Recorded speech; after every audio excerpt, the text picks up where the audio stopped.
हमारा महत्व भाव शरीर में बैठ गया है, शरीर की सुख सुविधा में बैठ गया है।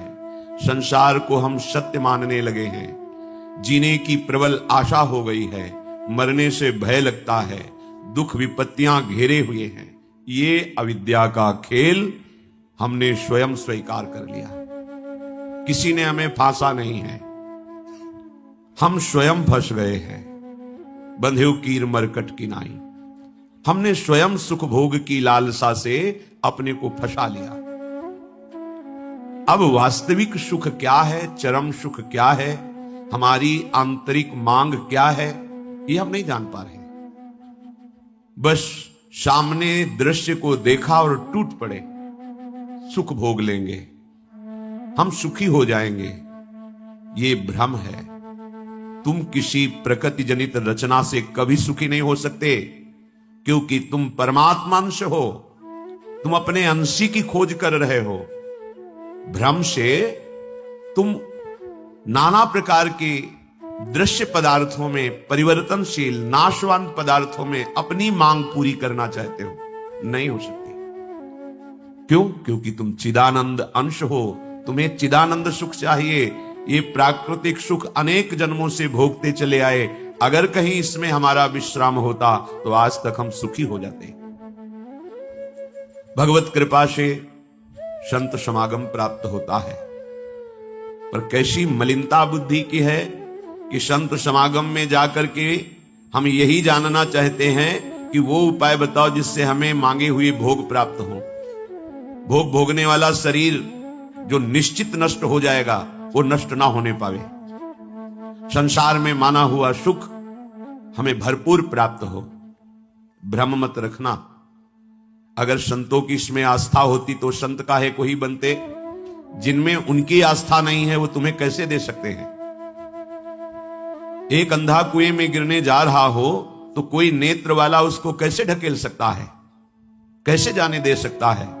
ऐसे ही हम ज्ञान नेत्रों से अंधे हैं, इसलिए हम इस भवकूप में नाना प्रकार के सुख की लालसा से कूदने जा रहे हैं या कूद चुके हैं। संतों का समागम बचाने के लिए होता है, फंसाने के लिए नहीं होता। लोग पूछते हैं कि संतों का क्या चमत्कार है, दिखाओ अपना चमत्कार। संतों का वास्तविक जो भगवत प्रेमी महात्मा है, उनका स्वाभाविक चमत्कार प्रकट होता है। उनके दर्शन से, उनके संभाषण से, उनके सानिध्य से विकारों का नाश और भगवत चरणारविंद की प्रीति, विषयी मन का निर्मल हो जाना, भोगों की तरफ आकर्षित चित्त वृत्ति का भगवदाकार हो जाना, यह संतों का चमत्कार है। तुम्हारा कोई रोग ठीक हो जाए, कोई भोग मिल जाए, कोई परिस्थिति सुधर जाए, इसे संतों का चमत्कार मत समझना। ये प्रारब्ध भोग सुख और दुख, पुण्य और पाप से प्रकट होते हैं, इसमें किसी का प्रभाव काम नहीं करेगा। अगर ऐसा होता तो संतों के शरीर में कभी कष्ट ही ना होता। भ्रम में मत फंसो, भ्रम में मत फंसो कि कोई संत तुम्हारे शरीर को अजर अमर बना देगा, तुम्हें भोगों की बाहुल्यता मिल जाएगी। व्यर्थ में भाग दौड़ बंद करो। हां, वास्तविक तुम यदि महासुख को चाहते हो और मृत्यु के भय से बचना चाहते हो तो एकमात्र रास्ता है प्रभु श्री हरि के चरणों का आश्रय ले लो। हरि स्मृति सर्व विपद विमोक्षणम, भगवान का भजन, भगवान की स्मृति निश्चित तुम्हें समस्त दुखों से बचा लेगी। भगवान की शरणागति, समुझ जे आए शरण ते डरत ना काल डर। मृत्यु क्या चीज है? पर प्रभु के नाम जपने में रुचि नहीं, प्रभु की चरण दासता में भावना नहीं, तो तुम सोचते हो कुछ चंद रुपए और कुछ फल पुष्प आदि दे करके हम रोग रहित तो हो जाएं, शोक रहित तो हो जाएं। भूल मत करना।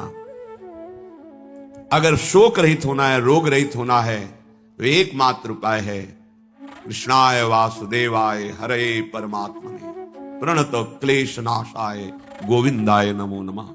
गोविंद को नमस्कार करो और जिह्वा से पुकारो कृष्ण कृष्ण गोविंद गोविंद, राधा राधा राधा। निश्चित जन्म जन्म के अशुभ नष्ट हो जाएंगे, आप स्वयं परम सुखी हो जाएंगे, शरीर राग नष्ट हो जाएगा, ऐसा अद्भुत सुख मिलेगा, कृतकृत्य हो जाओगे। पर अब इस मार्ग में चलने के लिए जब कदम रखोगे तो असत वृत्तियों का त्याग करना होगा। यही सब फेल हो जाते हैं। वो ऐसा शॉर्टकट ढूंढते हैं कि कुछ हम कमाए हुए पापाचरण से चंद रुपए आपको दे दें, आप हमें संभाल लेना, भूल मत करना। कभी ऐसा नहीं हो सकता। नाली के पानी से हाथ धोने से कभी हाथ पवित्र और निर्मल नहीं होते। ऐसे मलिन आचरण करके कमाए हुए धन से कभी तुम्हें पवित्रता प्राप्त नहीं हो सकती। ये सब नाटकबाजी मन की है। वहां चलो तुम्हारा सुधर जाएगा। कुछ नहीं सुधरेगा जब तक तुम सुधारना नहीं चाहोगे। तुम सुधारो अपने आप को। किसी का आशीर्वाद कोई काम नहीं करेगा जब तक तुम अपने आचरण नहीं सुधारोगे। तुम खाओ मांस, पियो मदिरा, करो व्यभिचार, नाना प्रकार की हिंसात्मक वृत्ति, तुम्हें भगवान भी नहीं माफ करेंगे, चाहे जहां भाग के चले जाओ। अधर्मा आचरण करने वाले को भगवान कहते हैं मैं साक्षात काल रूप से दंड देता हूं। शरणागत होकर नियम के अनुसार चलोगे तो भगवान तुम्हें दुलार करेंगे मां की तरह। ये सिद्धांत है। नाटकबाजी में फंसो तो फंसो, सिद्धांत से चलोगे तो कभी धोखा नहीं खाओगे, आनंद में मगन रहोगे। पर सिद्धांत में चलने के लिए असत त्याग करना होता है, इसीलिए सब फेल हो जाते हैं। कोई बिरला गुरु कृपा पात्र ही कदम आगे बढ़ाता है। ये भीड़ भागम दौड़ केवल वासनाओं की पूर्ति के लिए, तो भ्रम में मत रहना। किसी का आशीर्वाद, किसी की कृपा तुम्हें वासनाओं से नहीं बचा सकती। एकमात्र उपासना ही वासना से बचा सकती है। और उपासना तुम करने के लिए जब तैयार होगे तो ये गंदी बातें, गंदे आचरण ये आपको त्यागना होगा। बस यही तुम्हारी गाड़ी फेल हो जाती। ये हम नहीं त्याग सकते तो फिर तुम्हें कोई बचा भी नहीं सकता। लिख लो, अपने दिमाग में लिख लो। अगर बचना है तो एकमात्र मामे ए प्रपद्यन्ते माया में ताम तरन्ते। जितना भी समझाओ ये पागलपन छोड़ते ही नहीं। बस कोई जंतु ऐसा हो, कोई भस्म ऐसी हो, बस नाटक में रिझना चाहते हैं। अरे प्यारे, यदि वो तुम्हें सुखी कर सकता है तो वो खुद क्यों सुखी नहीं हो जाता? तुम नहीं सोच पा रहे हो? पागल हो तुम। यदि वो तुम्हें रोग रहित कर सकता है तो खुद क्यों नहीं रोग रहित हो जाता? यदि वो तुम्हारे को चमत्कार दिखा सकता है तो अपने को चमत्कार दिखाकर प्रभु का साक्षात्कार क्यों नहीं कर लेता? पागल बन रहे हो। सिद्धांत को समझो। तब लगी कुशल न जीव कहूं, सपने हूं मन विश्राम, जब लगी भजत न राम कहूं, शोक धाम तजिकाम। जब तक शोकों का खजाना ये कामनाएं, इन कामनाओं को प्रभु के चरणों में समर्पित करके भजन नहीं करोगे, स्वप्न में भी सुख नहीं मिलेगा। जागृत की बात जाने दो। जो चाहत है नित्य सुख, अरु मन को विश्राम, यही सब चाहते हैं। दुख का मुंह न देखना पड़े, मन हमारा प्रसन्न रहे, शांत रहे, कोई कामना हमें जलाए ना। हां, है मार्ग। हित ध्रुव हित सो भजत रहो, पल पल श्यामा श्याम श्यामा श्याम श्यामा श्याम। अब ये करना नहीं, तुम्हें भजन करना नहीं, पवित्रता से रहना नहीं, आचरण सुधारने नहीं, मनमानी आचरण करना है, तो भगवान तुम्हारे हृदय में भी बैठे, कुछ नहीं कर पा रहे। देख लो ना, सबके हृदय अछत विकारी, सकल जीव जग दीन दुखारी। सबके हृदय में अखंड आनंद परमात्मा विराजमान है, लेकिन सब दुखी हैं, सब क्लेशित हैं, अशांत हैं। क्यों? तहां बेदस कारण राखा, भजन प्रभाव संत श्रुति भाखा। भजन नहीं कर रहे हो इसलिए। भजन के बिना कुछ नहीं हो सकता। मान लो हमारी बात, कहीं भागने की जरूरत नहीं। राधा राधा राधा सब ठीक कर देंगी लाडली जी, बड़ी करुणामयी है। यदि आप भजन नहीं करोगे तो वारी मथे घृत होए बरु सिकता ते बरु तेल, बिनु हरि भजन न भवतरी, या सिद्धांत अपेल। इसे कोई काट नहीं सकता, अपेल सिद्धांत है। विलिश्चितम बदामि तेन अन्यथा वचांस में, हरि भजन्ति ये नरा भवसागर तरन्ति। पानी को मथ करके बड़ा चमत्कार कर लो, घी निकाल लो, हो सकता है। बालू को पेर करके तेल निकाल सकते हो सकता है। असंभव को तुम ये संभव कर सकते हो, पर भजन के बिना तुम दुख से निवृत्त नहीं हो सकते। गोस्वामी जी का अटल विश्वास, महापुरुषों का अटल विश्वास, शास्त्र का अटल आदेश, बिना भजन किए तुम्हारे अशुभ कर्म नष्ट नहीं होंगे, और अशुभ कर्म नष्ट हुए बिना तुम सुखी नहीं हो सकते। सिद्धांत से चलोगे तो सुखी हो जाओगे, नहीं भटकते घूमोगे, पूरा जीवन नास्तिकता और अश्रद्धा में उतर जाएगा। सिद्धांत से चलोगे तो कृतकृत्यता का अनुभव होने लगेगा, और नाच नाच कर कहोगे वाह, संत समागम का क्या फल होता है, ये मैं पा गया।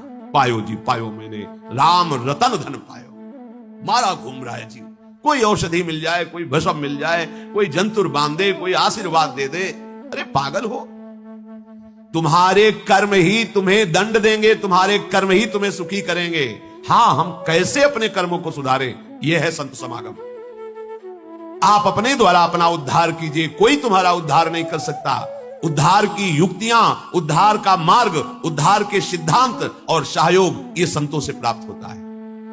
आशीर्वाद से उद्धार नहीं होता, आशीर्वाद से सुख दुख की निवृत्ति नहीं होती, वो ज्ञान से होती है। उसके लिए आपको भजन करना पड़ेगा, सत्य आचरण में चलना होगा, दुख को सहना होगा, सुख को दबाना होगा, उसमें अभिमान करके फूलना नहीं होगा। तब आप उस महासुख में पहुंचोगे जिसे चरम अवस्था का सुख कहते हैं। संत समागम दुर्लभ इसी बात के लिए है।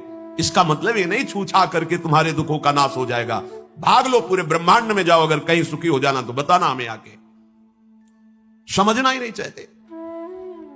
भगवान कृपा करके बोल रहे हैं, औरों की तो बात क्या है, अब समझ लो।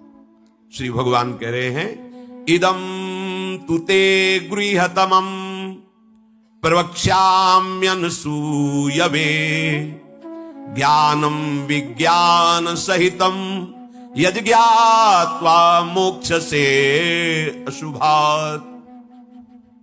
हे अर्जुन, ये मैं तुम्हें बहुत गुह्य बात कह रहा हूं। क्या होता है जब हृदय की बात कुछ कहने को आती है तो बार बार कहा जाता है कि आप अन्यथा मत सोचना, सत्य सत्य सत्य कह रहा हूं, ये बात तुम केवल समझ लीजिए। मतलब वो विवश होकर अपने हृदय की बात तुम्हें दे रहे हैं, जो छुपाए रखे जीवन भर वो तुम्हें दे रहे हैं, पर अनाधिकारी होने के कारण वो बात पकड़ नहीं पाते। संतों की बात में ही तुम्हारा कल्याण छुपा हुआ है।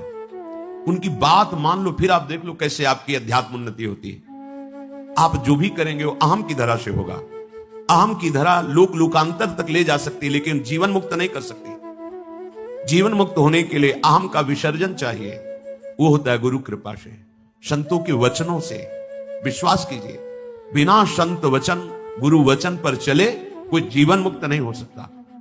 अगर जीवन मुक्त नहीं हुआ तो सब किया कराया माटी हो गया। चाहे ब्रह्म लोक जाओ, चाहे स्वर्ग लोक जाओ, आना तो यही पड़ेगा लौट के। तो फिर क्या हुआ, एक विशाल स्वप्न सुखद समझ लो, जगे तो फिर वही मृत्युलोक की विसंति। भगवान कह रहे मैं बहुत गुह्य बात बता रहा हूं, अत्यंत गोपनीय बात, गोपनीय जो अभी तक छुपाए रखा है हृदय में। ये जो ज्ञान सहित विज्ञानानंद घन का मैं तुम्हें वर्णन करूंगा, ये अनुसूयवे, दोष दृष्टि से जो रहित है वही समझ पाएगा। दोष दृष्टि से रहित, जब भगवान अवतार लेते हैं तो मनुष्य जैसी लीला करते हैं, यही सुख देने